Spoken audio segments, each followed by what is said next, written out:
ठीक है, अब हमारे पास अगला एक कंस्ट्रेंट होता है डिफॉल्ट कंस्ट्रेंट MySQL के अंदर। ठीक है, अब देखो डिफॉल्ट कंस्ट्रेंट क्यों यूज करते हैं? The default constraint is used to provide a default value for a column. ठीक है, second point, the default value will be added to all new records if no other value is specified. मतलब जब हम table create करते हैं तो हम चाह रहे हैं कि फॉर एग्जांपल मेरे पास एक नेम का कॉलम है। ठीक है, अब मैं चाह रहा हूं अगर मेरा यूजर उस नेम के कॉलम को वैल्यू असाइन नहीं करता, मतलब इंसर्ट करते वक्त मेरे नेम के कॉलम को वैल्यू नहीं देता, तो वहां पे नल जाने के बजाय क्या चला जाए? फॉर एग्जांपल अननोन या एनोनिमस।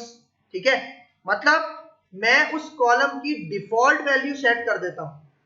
मतलब इस कंस्ट्रेंट को यूज करते हुए मैं उस कॉलम की डिफॉल्ट वैल्यू सेट कर सकता हूं कि भाई अगर इंसर्ट करते वक्त वो मेरे इस कॉलम को कोई वैल्यू नहीं देता तो वो जो डिफॉल्ट वैल्यू मैंने सेट की हुई थी वो इंसर्ट हो जाए उस कॉलम के अंदर। ठीक है, ये इसका कॉन्सेप्ट है डिफॉल्ट कंस्ट्रेंट का। ठीक है, तो इसको प्रैक्टिकल इंप्लीमेंट करते हैं।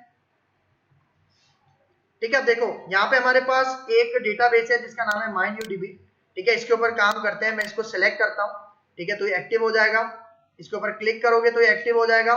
फिर आते हैं SQL के ऊपर, क्यूरी बॉक्स और रिटेन के ऊपर चेक लगा लेते हैं ताकि गायब ना हो। और इसके अंदर अब मैं क्या बनाता हूँ, एक टेबल क्रिएट करता हूँ। ठीक है, इसको थोड़ा जूम इन कर देते हैं। ठीक है, और यहाँ पे मैं कहता हूँ क्रिएट टेबल, और टेबल वही बना लेते हैं जो हम पहले यूज कर रहे हैं।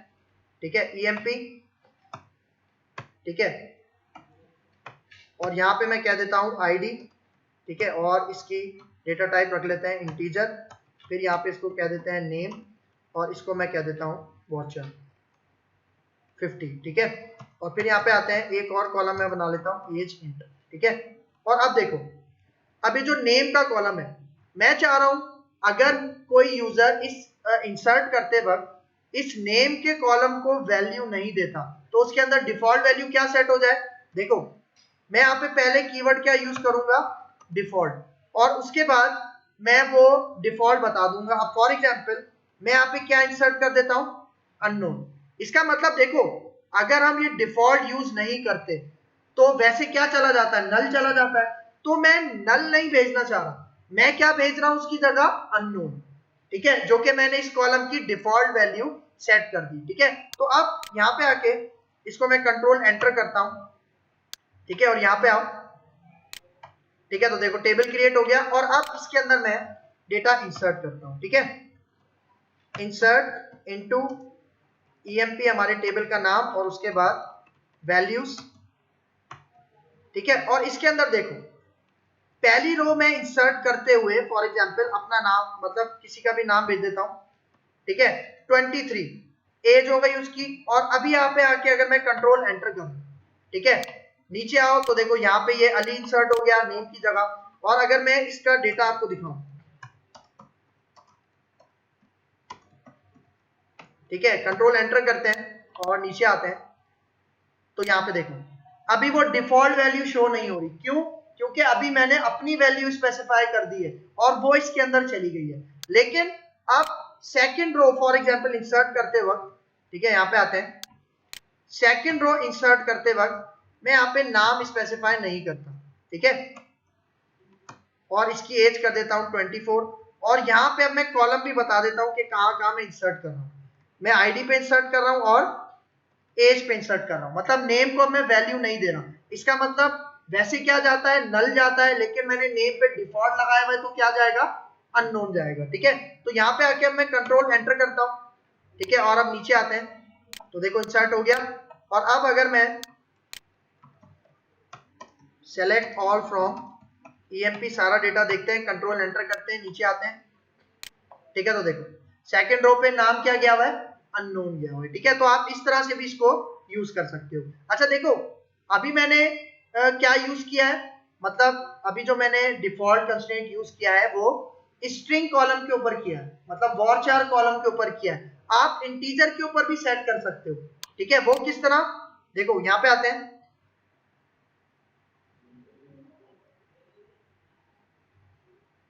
ठीक है, देखो ये टेबल अभी हमारे पास बना हुआ है ना, मैं पहले इसको कर देता हूं ड्रॉप टेबल और ईएमपी, कंट्रोल एंटर करते हैं, ओके करते हैं, तो ये हमारे पास डिलीट हो गया। और अब मैं वही क्यूरी यहाँ पे पेस्ट करता हूँ, ठीक है। और अब देखो, पहले मैं किस पे लगा रहा था, स्ट्रिंग के ऊपर लगा रहा था डिफॉल्ट, और जो भी मैं उसकी वैल्यू दे रहा था वो किस में दे रहा था, सिंगल कोट्स में दे रहा था। लेकिन अब मैं यहाँ पे आके इसके ऊपर नहीं लगाता, मैं कहता हूँ एज के ऊपर मुझे डिफॉल्ट लगाना है, ठीक है। तो मैं डिफॉल्ट का कीवर्ड यूज करूंगा और आगे मैं लिख देता हूं उसकी डिफॉल्ट वैल्यू क्या दे रहा हूं, 18। इसका मतलब अगर इस टेबल के अंदर डेटा इंसर्ट करते वक्त एज के कॉलम में अगर वो कोई भी वैल्यू स्पेसिफाई नहीं करता तो क्या इंसर्ट हो जाएगा, 18 इंसर्ट हो जाएगा, ठीक है। एक तो इसका ये पॉइंट है। तो यहाँ पे आके मैं कंट्रोल एंटर करके इस टेबल को क्रिएट करते हैं, ठीक है। तो देखो ये आ गया। और अब यहाँ पे आते हैं, इसके अंदर इंसर्ट करते हैं, इंसर्ट इनटू ईएमपी। और अब मैं यहाँ पे बता रहा हूं मैं कहाँ इंसर्ट करवाऊंगा, आईडी पे और नेम पे, ठीक है। बल्कि एक काम करते हैं, पहले मैं आपको तीनों वैल्यूज इंसर्ट करके दिखाता हूँ, ठीक है। मैं यहाँ पे कहता हूँ 1, ठीक है, नेम कर देते हैं अली, और एज में यहाँ पे कह देता हूँ फॉर एग्जाम्पल 26। तो इसका मतलब अभी मैं खुद से वैल्यू स्पेसिफाई कर रहा हूँ ना, तो डिफॉल्ट वैल्यू नहीं जाएगी। तो अगर मैं कंट्रोल एंटर करूं और नीचे आओ, वन रो इंसर्टेड, और अगर आपको इसका मैं डेटा दिखाऊं, select all from EMP, control enter करते हैं, नीचे आते हैं, ठीक है। तो देखो अभी जो मैंने वैल्यू स्पेसिफाई की थी वो चली गई, ठीक है। लेकिन अगर अब मैं यहाँ पे कॉलम स्पेसिफाई कर दूं कि भाई मैं सिर्फ डेटा भेज रहा हूं आईडी और नेम के कॉलम पे, ठीक है, और यहाँ पे मैं इसकी आईडी कर देता हूं 2, नाम कर देते हैं असद, और अब मैं एज दे ही नहीं रहा, ठीक है। तो डिफॉल्ट वैल्यू क्या सेट हो जाएगी, असद की एज में 18 सेट हो जाएगी। तो यहाँ पे आके कंट्रोल एंटर करते हैं, नीचे आते हैं, तो देखो इंसर्ट हो गया। और अब अगर मैं यहाँ पे आपको सारा डेटा दिखाऊं, select all from EMP, control enter करते हैं, नीचे आते हैं, तो अब देखो असद की एज में नल जाने के बजाय क्या चला गया, 18 चला गया, ठीक है। एक तो इसका ये कॉन्सेप्ट है। फिर आगे चलते हैं।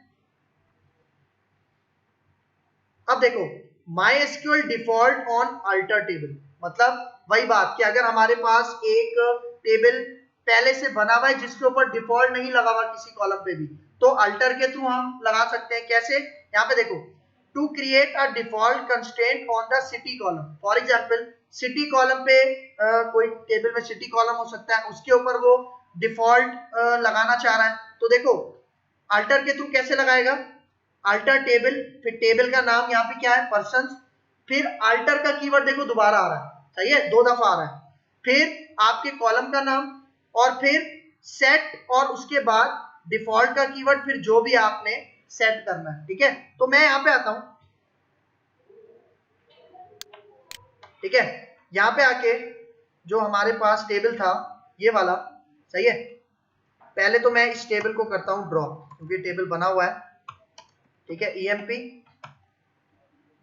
कंट्रोल एंटर, ओके करते हैं, डिलीट हो जाएगा यहां से। और अब देखो मैं कहीं पे भी डिफॉल्ट नहीं लगा रहा, ठीक है, मतलब ऐसे ही मैं टेबल क्रिएट कर रहा हूं। डिफॉल्ट कंस्ट्रेंट कैसे लगाऊंगा, अल्टर के थ्रू, कंट्रोल एंटर करते हैं, ठीक है, नीचे आते हैं, तो देखो ये टेबल हमारे पास क्रिएट हो गया, ठीक है। और अब यहाँ पे आते हैं, ठीक है, ये वाली क्यूरी मैं यहाँ पे यूज करूंगा, ठीक है। तो सबसे पहले अगर मैं आपको अभी दिखाऊं, यहाँ पे अल्टर, फिर टेबल का कीवर्ड, और फिर हमारे टेबल का क्या नाम है, ईएमपी, और फिर दोबारा हम यूज करते हैं अल्टर, ठीक है। अब अल्टर के बाद किस कॉलम को मुझे फॉर एग्जांपल अल्टर करना है, मतलब किस कॉलम के ऊपर मुझे डिफॉल्ट लगाना है, मैं कहता हूं किस पे लगाना है, नेम के ऊपर लगाना है, ठीक है। मतलब ईएमपी टेबल के अंदर जो नेम का कॉलम है उसके ऊपर मुझे क्या लगाना है, देखो कॉलम का नाम आ गया, फिर सेट का कीवर्ड, फिर डिफॉल्ट, और फिर उसकी डिफॉल्ट वैल्यू। तो यहाँ पे आते हैं, मैं इसको कहता हूँ सेट, और फिर डिफॉल्ट, और फिर डिफॉल्ट वैल्यू में वही सेट कर देता हूं जो पहले सेट की थी, क्या थी, अननोन। अच्छा अब एक प्रॉब्लम है, यहाँ पे देखो सेट के ऊपर क्या आ रहा है, एरर आ रहा है, ठीक है।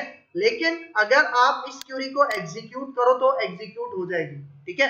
यहाँ पे देखो कंट्रोल एंटर करता हूं, नीचे आते हैं, तो देखो क्यूरी एग्जीक्यूट हो गई, ठीक है, मतलब बिल्कुल आपके पास सही एग्जीक्यूट हो गई। और इसको चेक करने के लिए अब अगर मैं उसी तरह इंसर्ट करता हूं इसके अंदर, इंसर्ट इनटू, ठीक है, ईएमपी टेबल, और आईडी और कहां पे भेजूंगा मैं, एज के ऊपर, क्योंकि नेम के ऊपर मैंने अल्टर के थ्रू अब लगाया डिफॉल्ट। वैल्यूज में मैं यहाँ पे दे देता हूँ, आईडी देता हूँ 1 और एज देता हूँ फॉर एग्जांपल 23, ठीक है।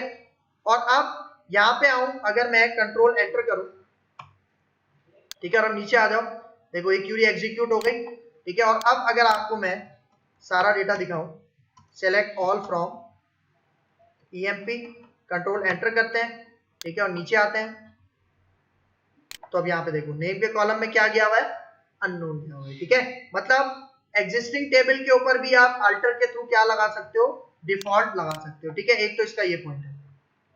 फिर आगे चलते हैं, अब देखो ड्रॉप अ डिफॉल्ट कंस्ट्रेंट, ठीक है, मतलब अभी मैंने अल्टर के थ्रू डिफॉल्ट लगाया था एक कॉलम पे, अब अगर मुझे ड्रॉप करना है उसी कॉलम के ऊपर से, तो मैं क्या यूज करूंगा, यहाँ पे अल्टर स्टेटमेंट यूज करूंगा।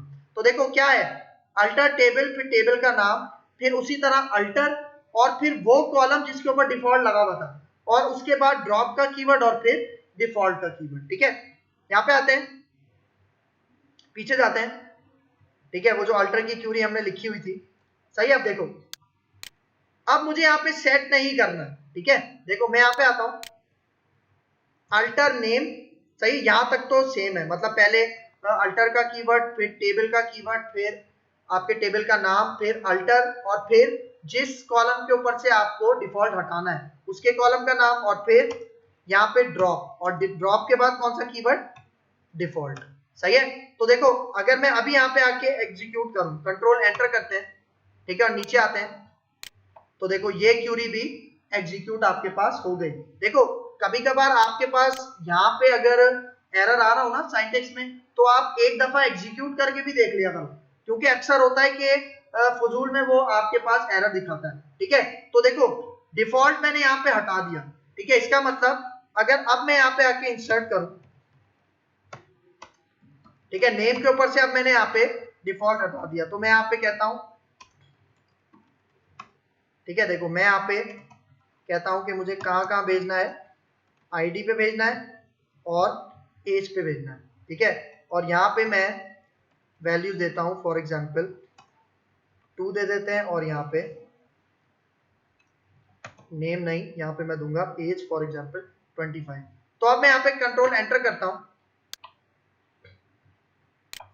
देखो यहाँ पे एरर आ रहा है। एरर क्या आ रहा है, doesn't have a default value, ठीक है।